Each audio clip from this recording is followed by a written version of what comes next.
Aggregation is, of course, just the binding together of different sources, really. And in this instance, we're talking about sources of supply. So we're talking about different power plants around South Africa. Could be embedded inside a municipality or externally. But what we're saying is that the trading model and the trading system is able to contract with more than one IPP, right? So more than one supplier.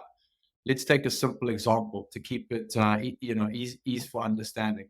If we are signing an offtake contract with, one solar generator, and they're in, the Northern Cape, and then we're signing another PPA with a wind generator, a wind farm that's in, eastern part of South Africa, right?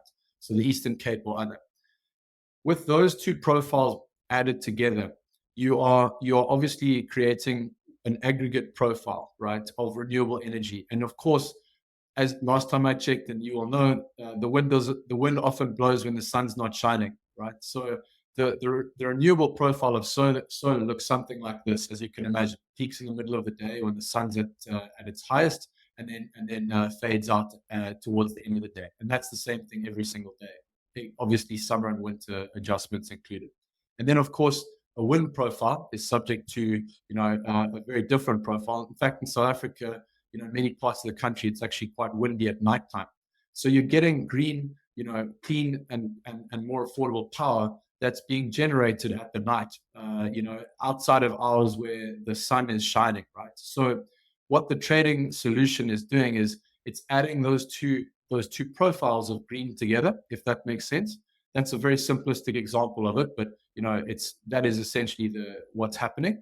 Blending those kilowatt hours together that are both green and at different times of day, and creating an aggregate profile, which we then propose or supply to customers downstream, whether those be large power users, whether they be private buyers inside the municipality, etc.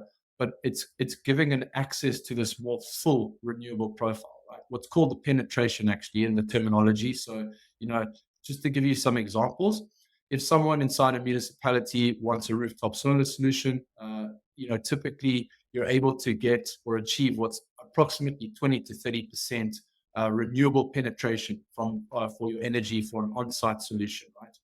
You're able to pure solar, wheeling it from other parts of South Africa. As you can imagine, if the solar is coming from the Karoo, there's more sun there than there is, for example, in Newlands or in George, or in obviously parts of Johannesburg, Ekurhuleni, etc., and COJ. You're able to get with that. So if you're wheeling from the Karoo, just solar alone, something like 50% renewable penetration, right? So you've already seen an optimization there. And a common misconception is that, wheeling's competing with on-site solar. If you think about it, many companies could do on-site for their first 30%, and then they can get an incremental 20% from the wheeled solution, right? So it's actually a complementary solution. But coming back to your question, the topic of blending. So we would say that the 50% would be coming from the wheeled solution. We'd add on top of that wind, and you're able to get up to something like 80%. We've even seen solutions where we can get to 100% renewable energy supply with just solar and wind blended together. So that's very powerful and important because, of course, the value propositions of that for customers across the spectrum are enormous. Big corporates want to avoid carbon to the extent they can. And of course, you have local industries and private buyers who actually, for personal reasons, want to be greener. So I think that's an important value proposition of the traded product. It's blending these different sources of renewable energy together via aggregation.